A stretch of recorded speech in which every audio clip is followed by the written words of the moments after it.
So thank you all for joining us today. I just want to thank each and every one of you. You guys are in the top 1% of people that are taking action towards their goals and doing something about it. So it's really, really nice to have you here. And so today we're going to be talking about navigating the career space. What does career exploration look like? So you could be in any stage of your career, whether it's early development, whether it's a mid-career level, and you're planning to take it to the next level. And so this is what we're going to talk about today. So just before we begin, I would love for us to introduce ourselves. So Stephanie, do you want to take over? Sure. Thank you so much, Malvika. Thank you to everyone that is joining us today. I am so hyped, so excited to have you here. And it's going to be a very interactive session, and I can't wait to talk more about some of the questions that you guys submitted. But just to give you a little introduction about myself, I'm Stephanie Nuesi. I'm the CEO and founder of MaxUp. MaxUp is a career consulting firm I started last year with the mission of maximizing potentials of people around the world. So we work with students and professionals who want to develop their careers and eventually land their dream careers.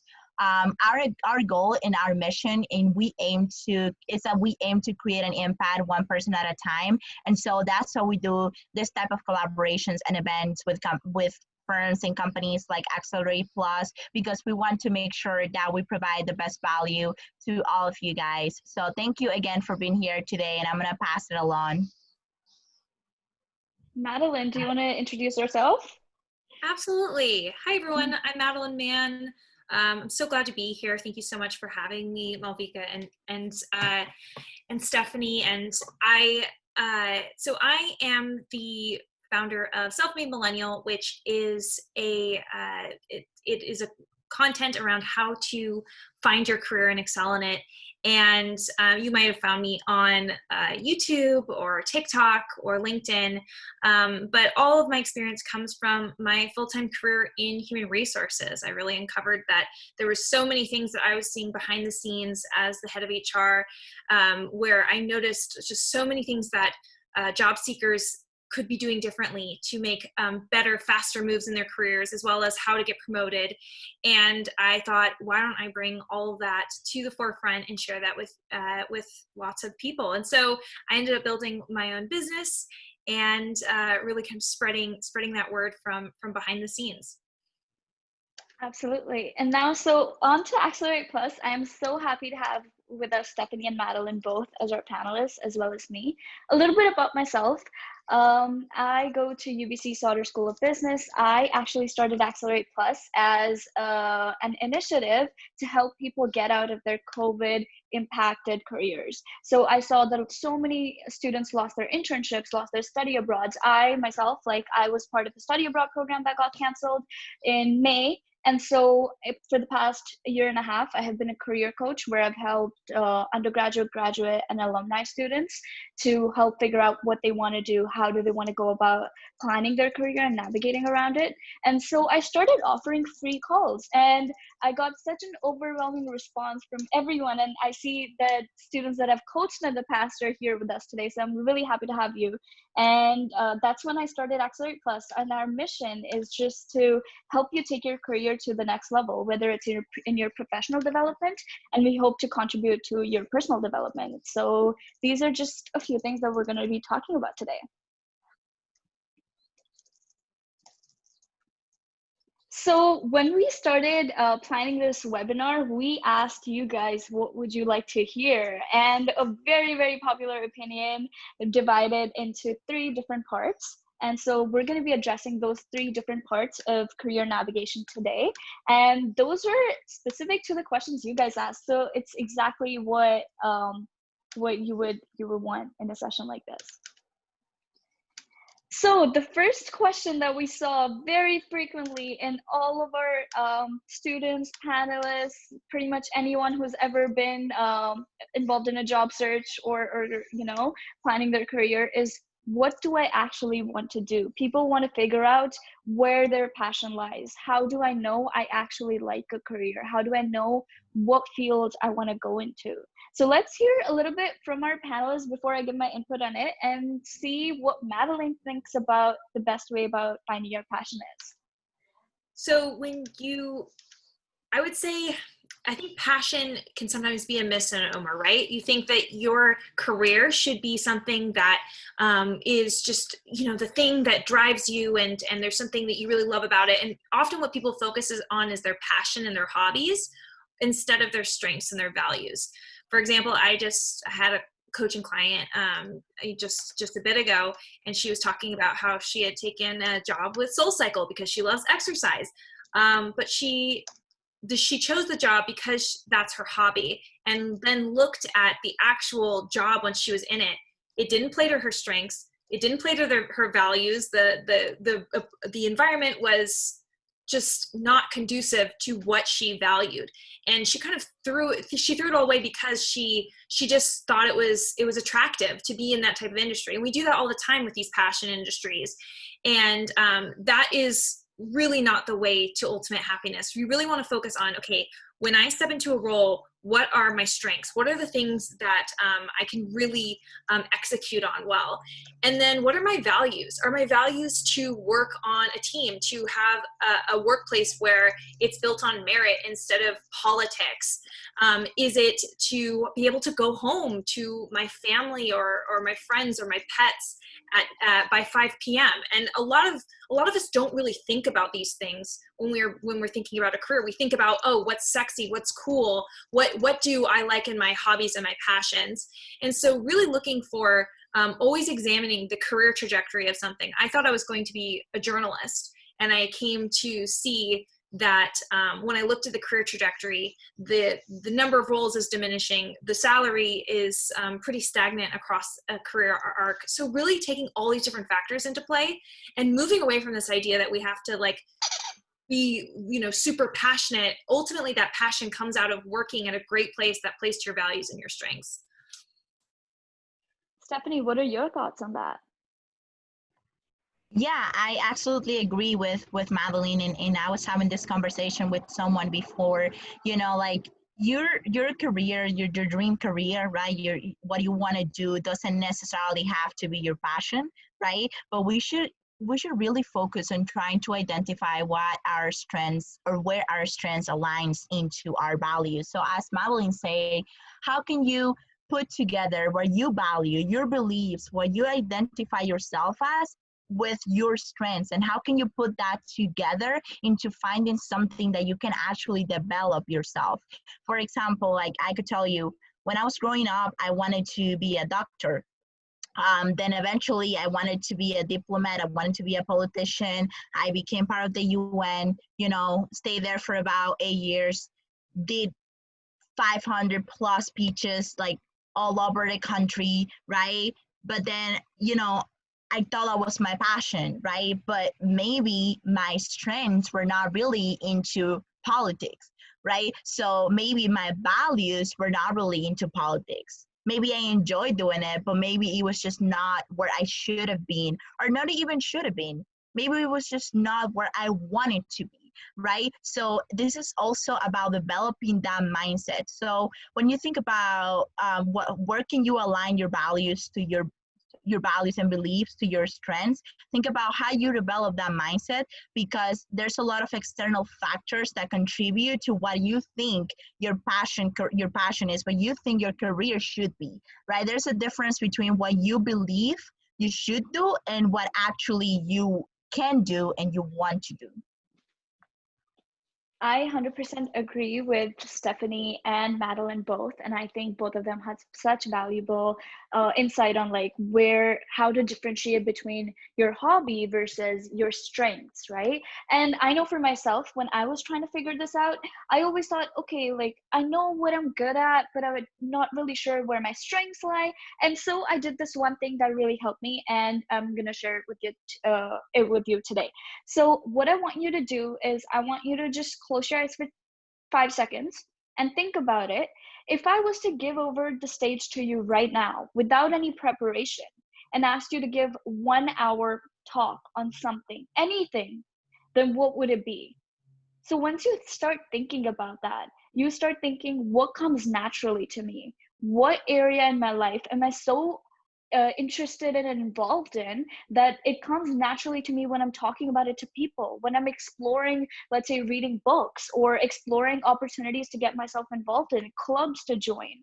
So that really is a very powerful test to see where your strengths lie. And like Stephanie and Madeline mentioned, knowing your strengths is such a big like it's such a crucial step in knowing where you want your career to go.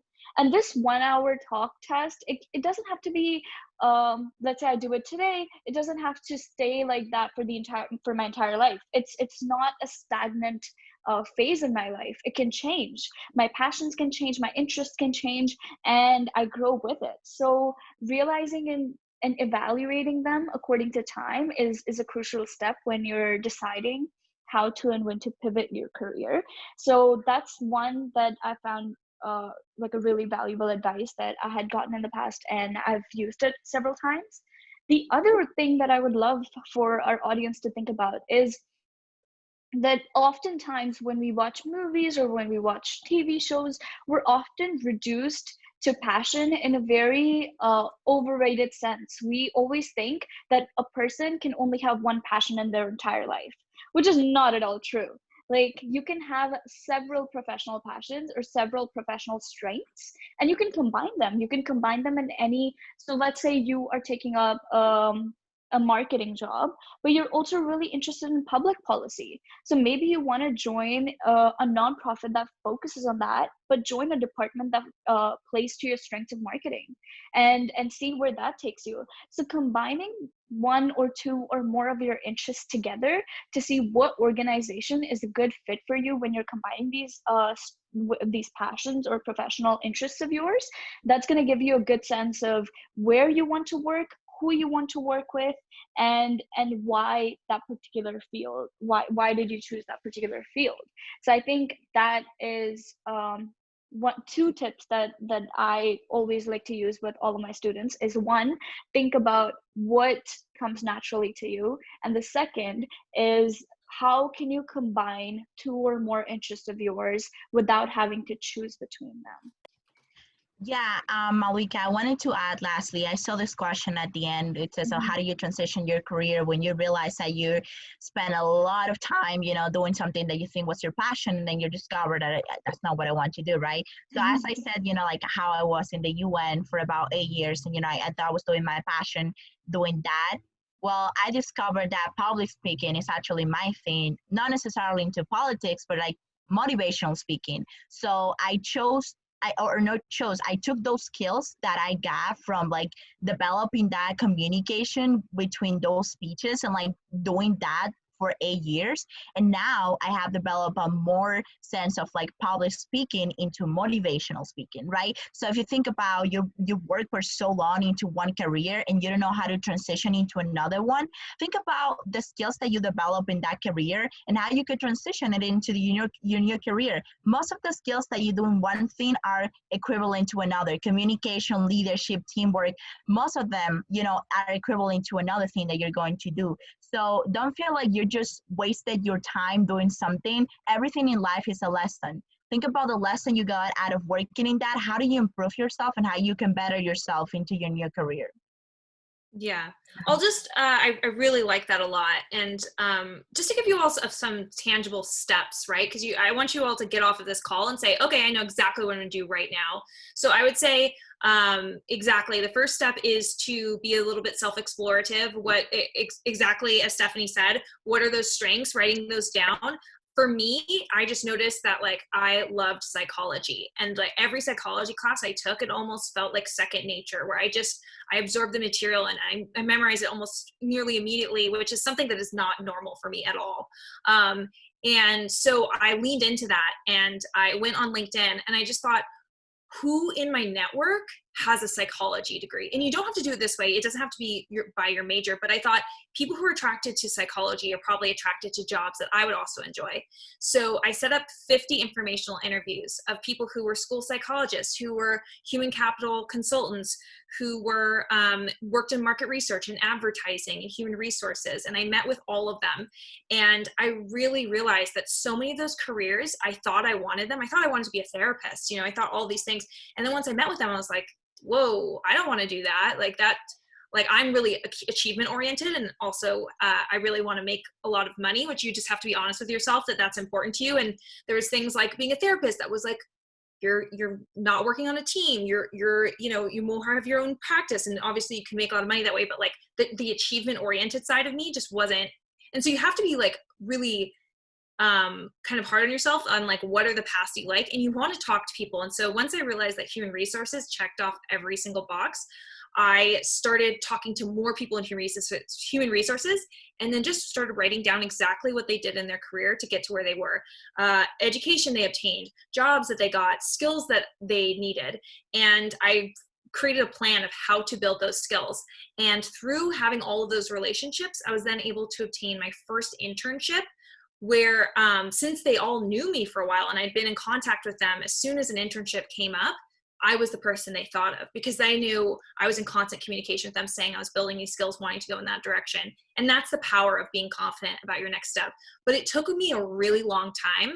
And so I did put a free test in the chat where it's called a high five, and it's a free test to figure out your strengths. And so look at those and then think about how those, like what career paths could potentially have those, and look for career paths that aren't, you know, the common ones, right? Not like a movie director and lawyer, you know, but what are some of the other things like, you know, speech language pathologist and, you know, a logging engineer, you know, like all these different things that you wouldn't necessarily think of, and just be like really open to it, of searching keywords on LinkedIn and just reaching out to people.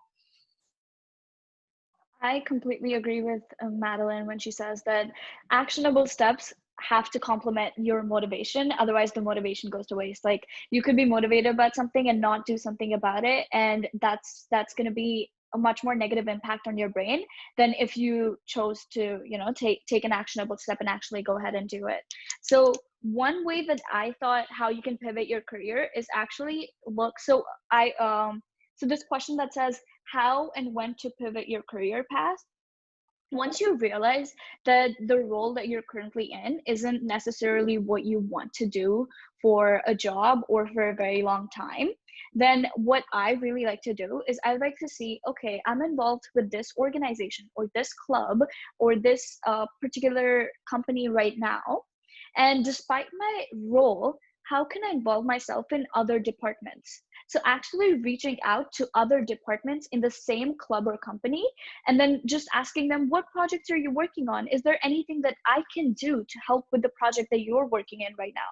So for example, you're in a marketing role and you really want to transition to finance or let's say investment banking. Maybe you reach out to the finance department of the company and see what are their projects that they're undertaking right now. Is there anything that you can do that can help them, or anything, maybe shadow the team to learn more about, you know, the project and the day-to-day tasks that they're doing. So I think instead of taking a drastic step of like, I'm just going to quit my job and go look for something new, I think try to look for those things within your job before you make a decision, because you might end up liking it, you might end up not liking it and having to pivot again. So that I've found is a very good tool to use is reaching out to the existing network, like Madeline said, and just see what are they working on and how you can get involved in it. Yeah, and just like as a last thing that I was going to add, you see how you said how when you transition too fast into another career, when you think that you found that passion of yours or that career where you can develop yourself, and then you eventually found like, hey, this may not have been the best decision, and then that's when frustration comes into place, right? That's when you feel like, oh, I shouldn't have, you know, changed my career so fast and shouldn't have just like, you know, quit my job, right? So like when we're making these decisions, right, we want to take actionable steps. We also want to make sure that we're doing it in a timeline and understand that it's your own pace. right? And I want to mention this because, for everything we're going through COVID-19 right now, right? Because of the situation that's happening, there's going to be a lot of factors that are going to influence your decision-making process. Make sure you understand your internal thinking, your mindset first, before you let external factors affect your decision-making process. 100%. That makes a very big difference. And especially in the technology world that we are right now, it's very easy to get distracted. So moving on to our next one, a very, very popular question, almost pretty much everyone asks this question, is how do I stand out? Everyone has wondered this at some point in their careers, if not all the time. and yeah, let's hear some thoughts on that. Sure. So Yeah, go ahead. I'm the person reading your resumes. Okay. So I read thousands and thousands of resumes in my career, for all different levels. And it's very clear what makes people stand out.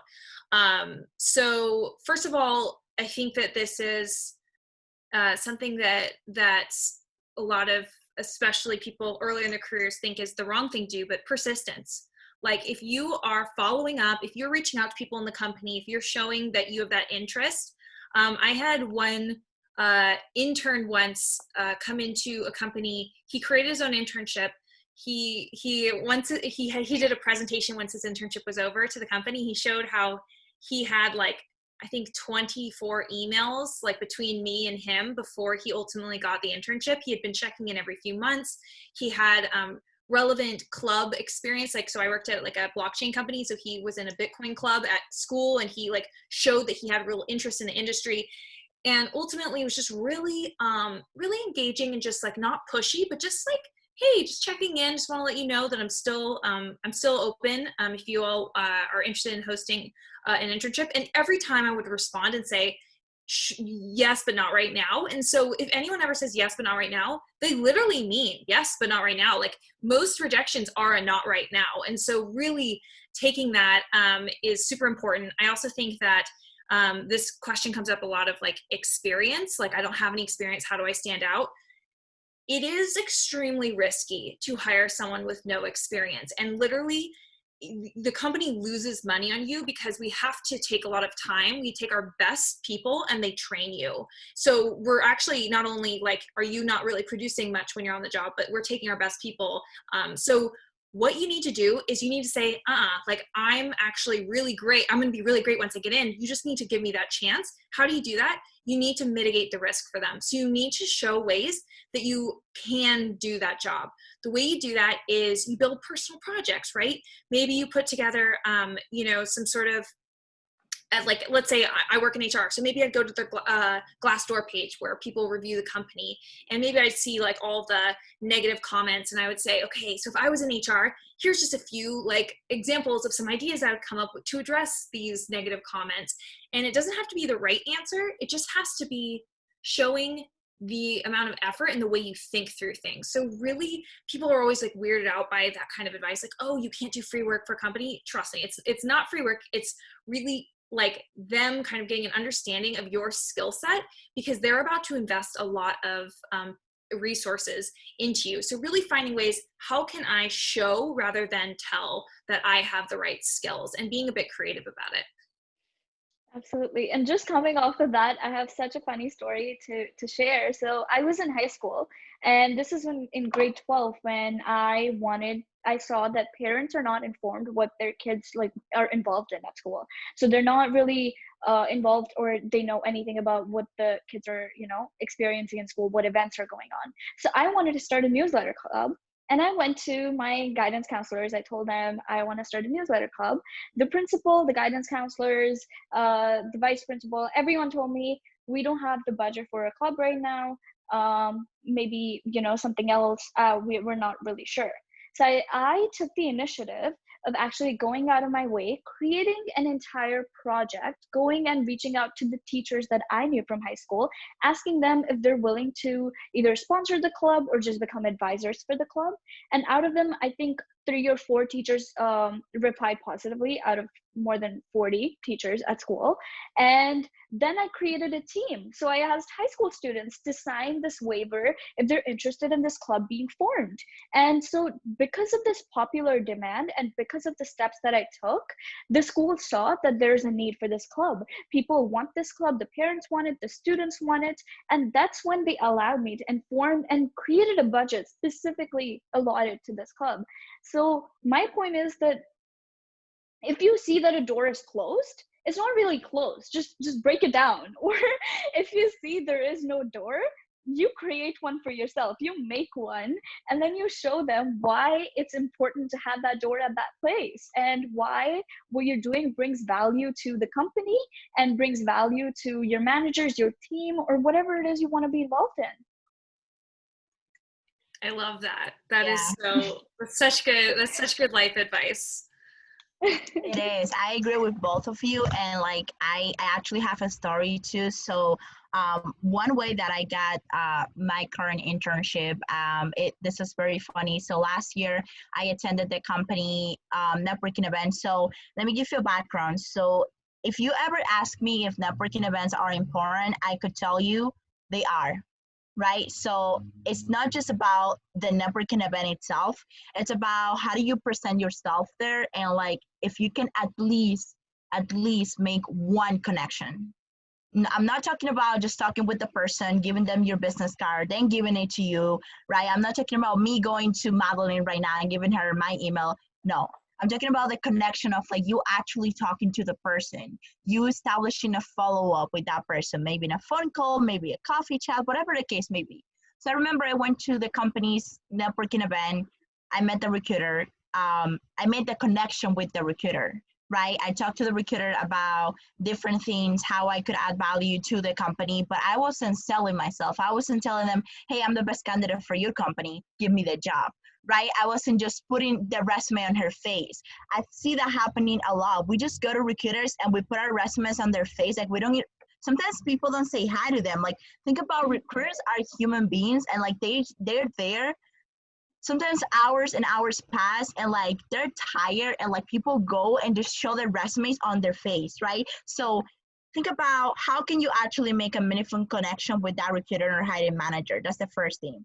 Second thing is that how do you utilize your online platforms and your online presence? So I remember that I connected with the recruiter on LinkedIn, and I started being active on LinkedIn last year. So the recruiter always saw everything I posted and what I was engaged with, right? So she was the one who actually reached out to me a few months after to tell me that there were some positions available.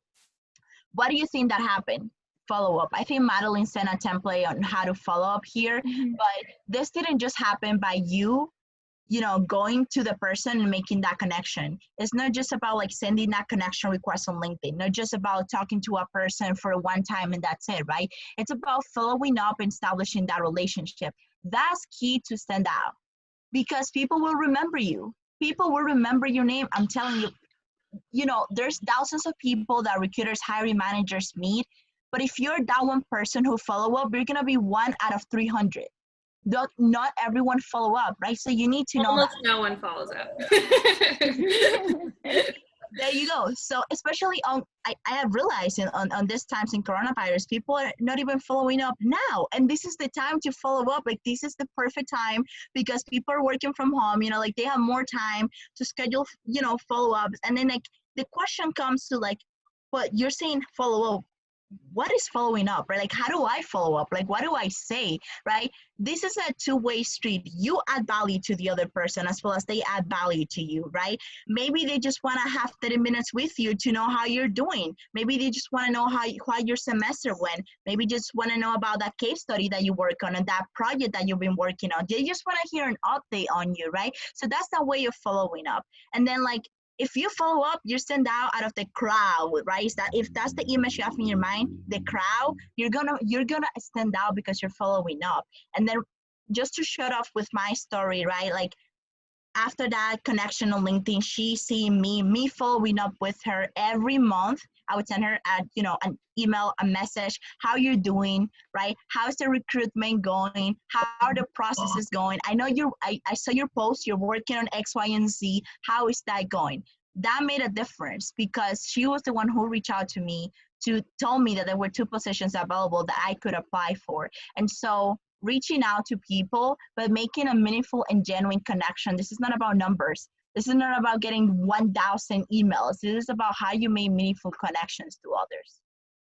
Absolutely. And I hear so many students going, I don't have any value to add. I'm just a student. I'm just there to ask questions during my informational interviews, during networking, or just to get opportunities through resume. One thing that I really like to do, which you can try, is when you're doing an informational interview about their job and asking them what they do and how they do it, and just about their role that you might be interested in, ask them what are the challenges that they're facing. Like, it might be, like, I see a question here, how can we as women stand out in a STEM field? So maybe if you're talking to an investment banker, a scientist, a data scientist, a mathematician, ask them, what are your challenges in your existing role right now?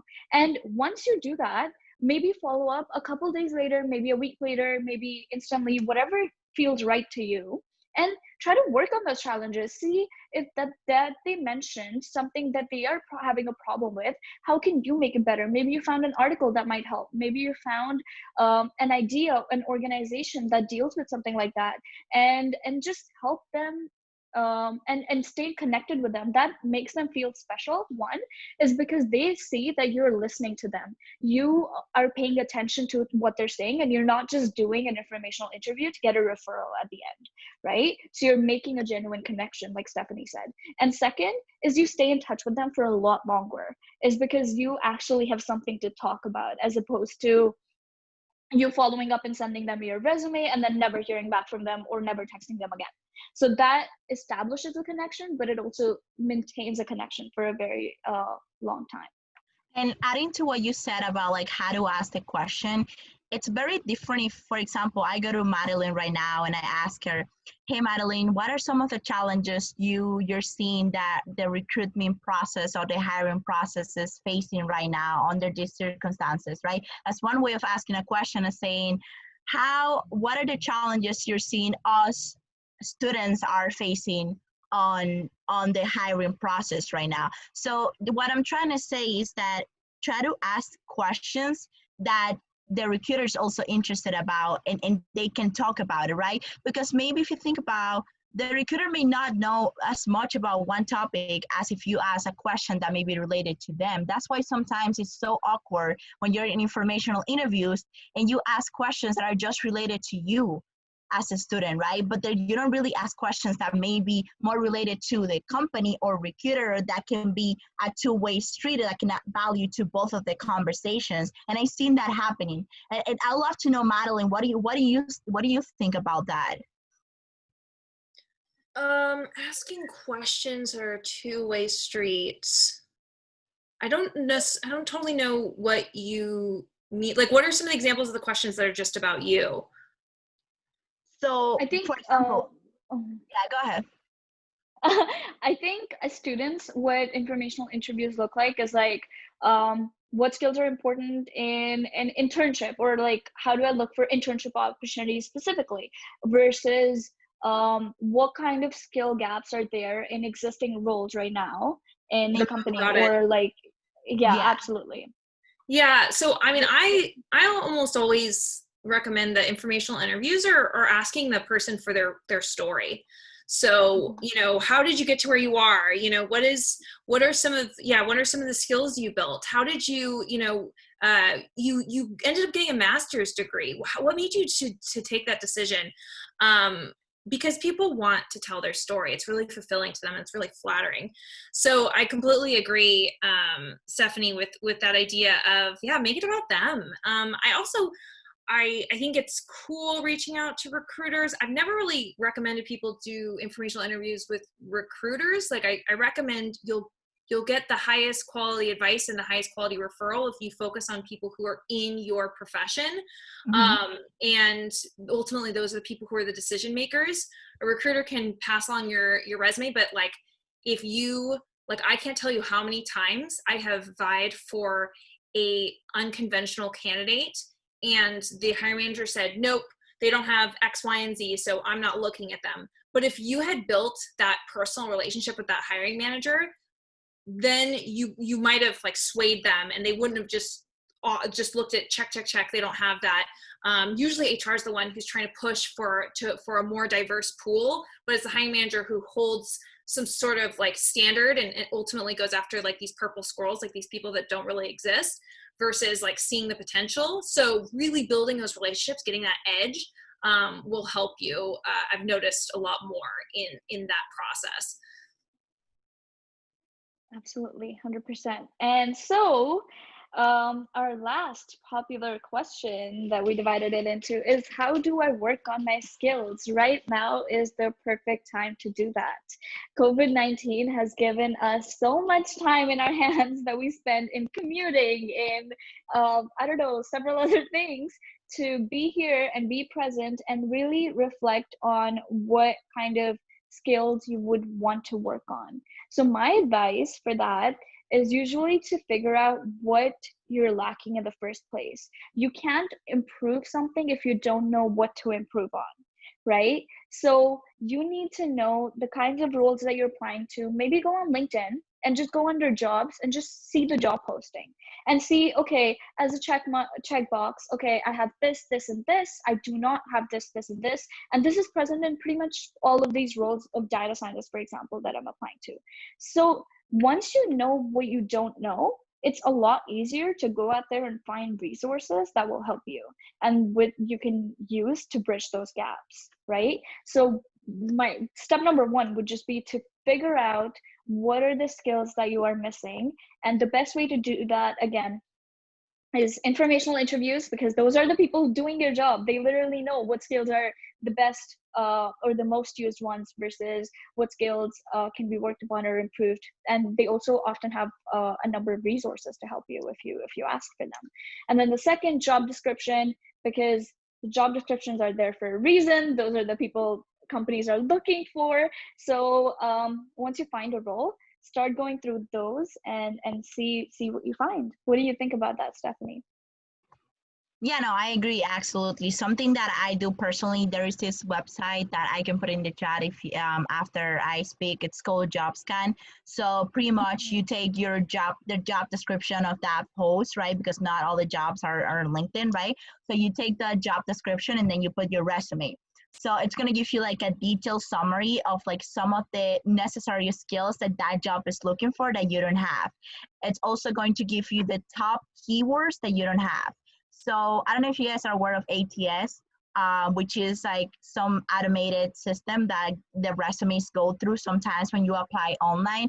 And so if you don't have any specific matching rate, right, we're not saying that you're going to convert your resume from what it is to like, you know, the perfect resume, but it's always good to know like, okay, maybe I don't have the skills. Maybe I can work on them, right? Maybe I can actually see, because it's interesting when you read a job description, sometimes it's hard to understand exactly what the company is looking for. So when you see this breakdown of skills and keywords, it's easier for you to understand how can you align what you have worked on into those specific skills, right? The company may say, we're looking for someone who can support the HR department and doing sourcing for HR, for example, right? But there may be some specific skills for that you need that you don't know, right? So looking at that specific detail and analyzing that data, so that can help you to identify how can you develop those skills. Something else that I have realized, and I want to put this out there, right? Yes, you want to develop your skills, and this is a Chinese, something that was taught to me as from a friend. Keep sharpening your knife. What that means is that work on the skills you're missing, but also work on those you already have. So if you identify that you're good at networking, that you're good at communication, you can always improve that, right? Sometimes we get too comfortable saying like, oh yeah, I'm good at networking. My resume is good. You know, my LinkedIn is good. Like there's nothing to fix, right? Sometimes we get too comfortable on that, and we want to make sure that we don't. that we always keep improving the skills that we already identified that we have.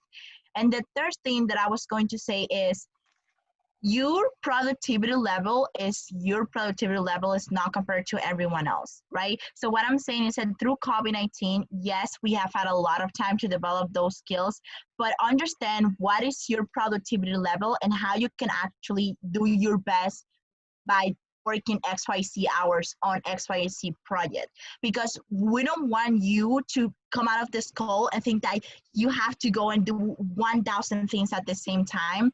Sometimes it's better to just put 100% of your energy into one or two things than doing 10,000 things and just putting 1% of your energy, right? So that's like my advice on that.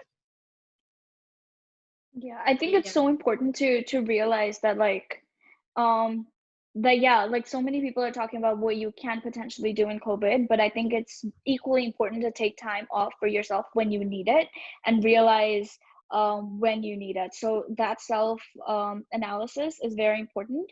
And everything we're talking about, I think I think Madeline and Stephanie would agree when I say that we have built this over the years. It took a very long time to get to a point where we identified our skills, and for everyone it looks different, and for everyone it takes, you can't start doing something today and hope to see results tomorrow. You might see improvement tomorrow, but to see long-term results, you need to put in the long-term effort.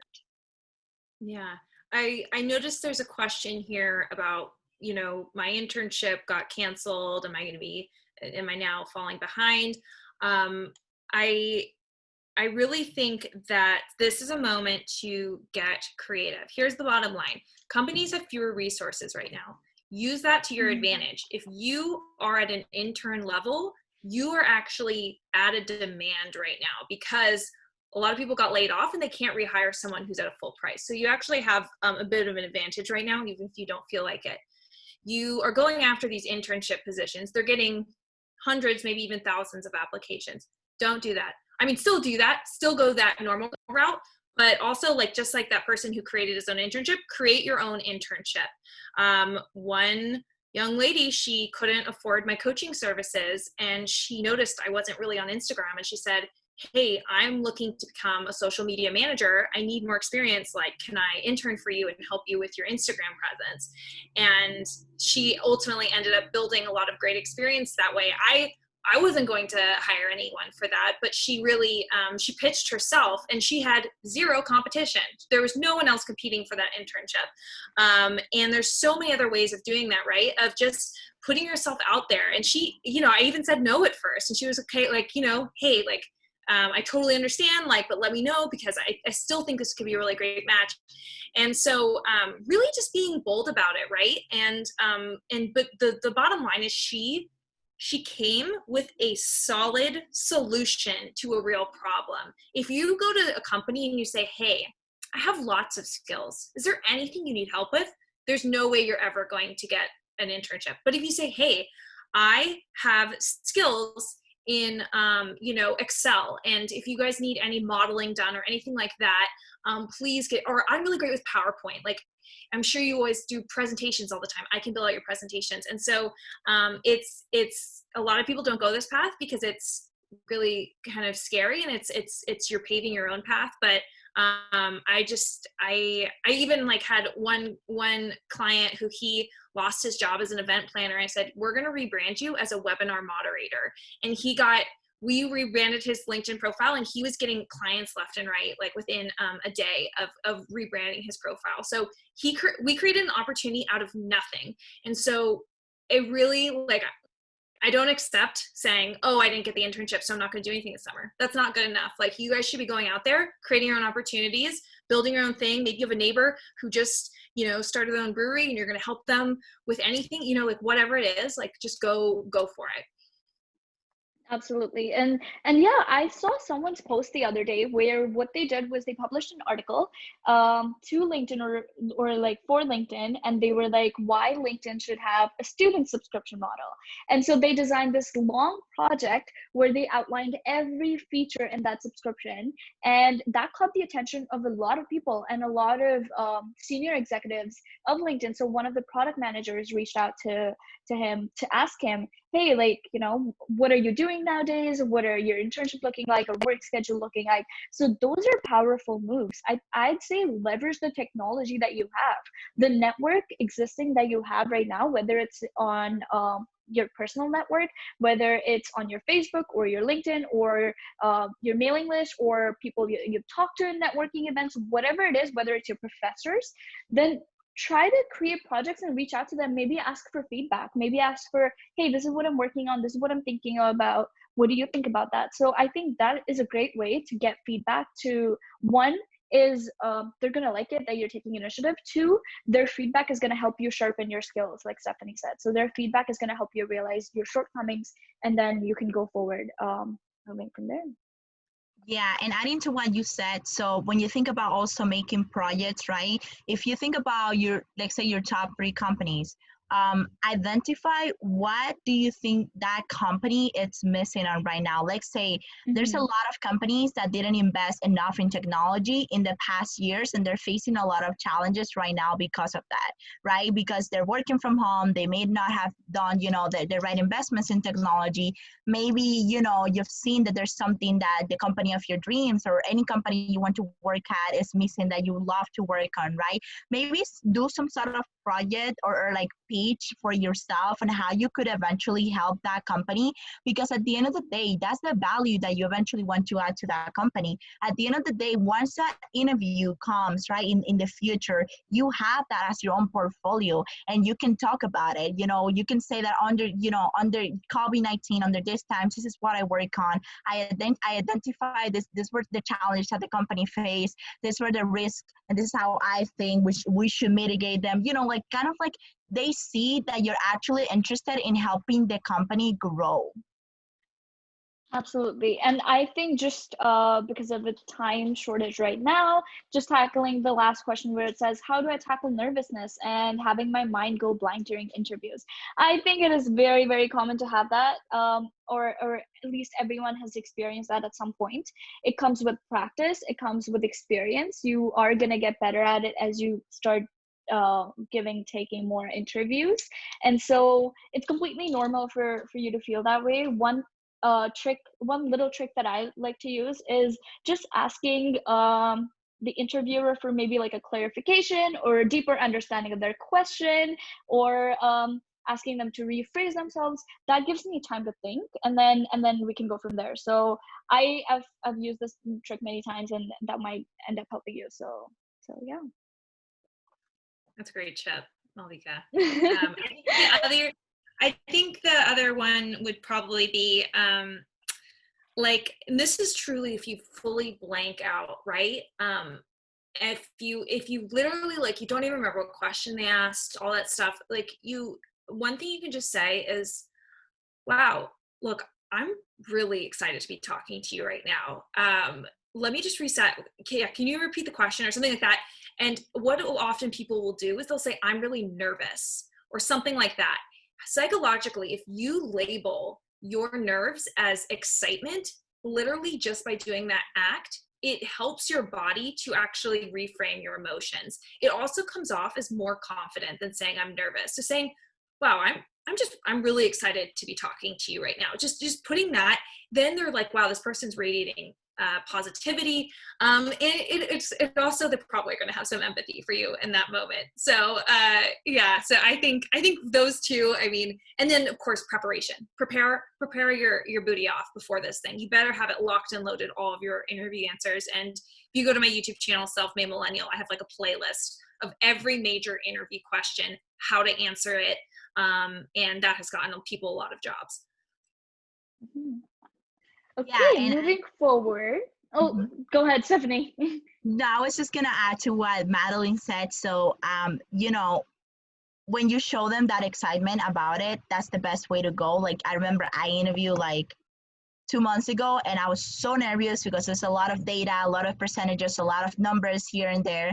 And so I was just like, Oh my God, I'm so excited to be talking to you right now. I would love to hear the question again. Could you rephrase the question?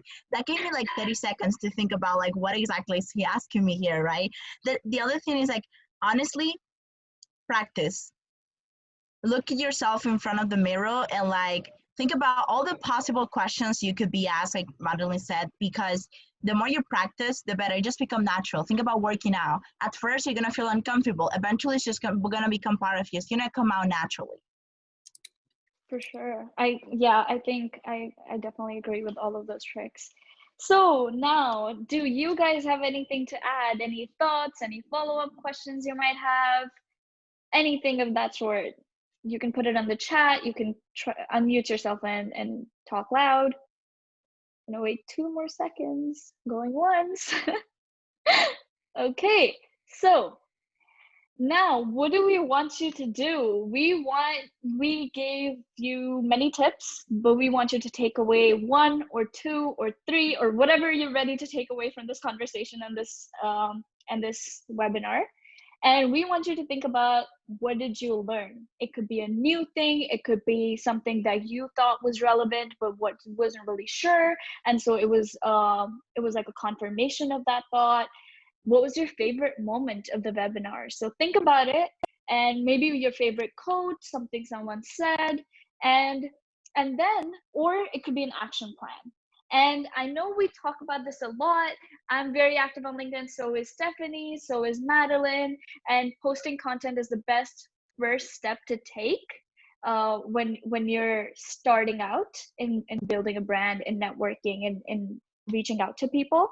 So try to take away one of these things, and let's see if you want to make it into a post it on LinkedIn, share it with your network, and yeah.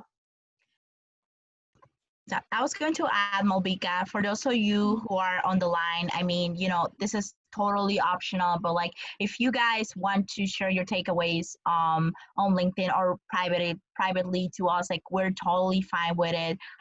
What we want you guys to take out of this call is that don't feel afraid to do things out of your comfort zone, because at the end of the day, those are the things that build you into the better version of yourself. So, we want you to get out of this call and do something, right? Like we want you to make that next step to become that best version of yourself. Whether it be watching Madeline's, videos on how to like the interviews, right? Whether it is about the email templates, whether it is emailing someone today, whether it is about making your first post on LinkedIn, whether it is about connecting with 5 people, whatever your plan is, right? We want you to make it happen. We want you to write it down on a notepad and just like tell yourself like you're gonna do it, because it's about the mindset. If you tell your mind you're going to do something, you're going to do it, eventually. So just get that mindset ready, and we want you to do it. Absolutely. And I think it's very, very important for us to mention that feel free to reach out after this conversation, reach out to any of us to talk more about it, follow up, and would love to chat with you in greater detail if that is something that you're interested in. And yeah, so, and one thing really cool about posting, like Stephanie said, if you feel like it, it's totally optional. If you feel like it, share learning. That's a great way to start building your online presence, is that when you tag, let's say, Madeline or Stephanie or Malvika, then all of our networks also get involved in that post. So your presence goes from 500 of your own connections to like 10,000 people instantly, right? So I think that's a great way to start getting people to notice you.